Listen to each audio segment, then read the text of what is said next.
For the past several months, I've been working on a new eye tracker in Python that lets you do eye tracking with your own webcam.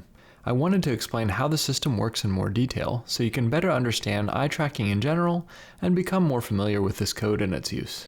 Let's first go over what is necessary for webcam-based eye tracking to work.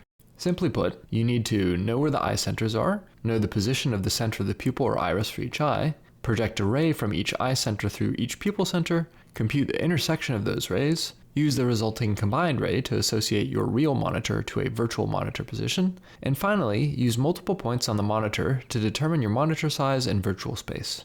Let's go over each of these steps, starting with the eye centers, since you need these for all other computations. Though some algorithms like OpenCV's Cascade classifier will let you detect eyes, we actually need the 3D position of the eye spheres.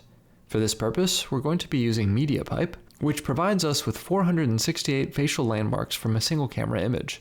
Now, MediaPipe doesn't inherently give us the eye center positions, but we can compute them using these landmarks.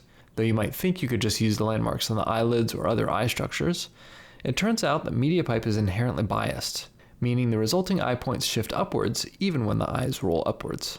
This is bad because it significantly skews the eye center positions upwards or downwards.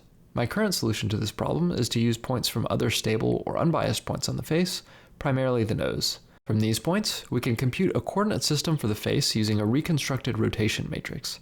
During the calibration phase, the eye spheres are fixed to this face structure. However, we now need to determine where the pupil centers are relative to each eye center. If you're interested in learning how pupil fitting algorithms work, I have another video that explains how pupil centers are found in high-fidelity infrared eye tracking. Fortunately, MediaPipe is fairly good at identifying the iris centers even in non-infrared webcam images. The gaze rays that represent where you're looking are just the rays projected from each eye center through the corresponding pupil center. Now that we have these gaze rays, we just compute the intersection, which results in this combined gaze ray you see here. Lastly, we need to associate this main gaze ray with our monitor. Currently, when you look at your screen center, my code aligns the virtual monitor with your gaze center. The last step in this process is the multi-point calibration. This allows us to bind the relative position of the cursor in a virtual environment to the physical position of our real monitor. I haven't quite completed the code for this, but I will definitely be posting an update in a video in the near future. Stay tuned, and feel free to like and subscribe to help support open source software like this.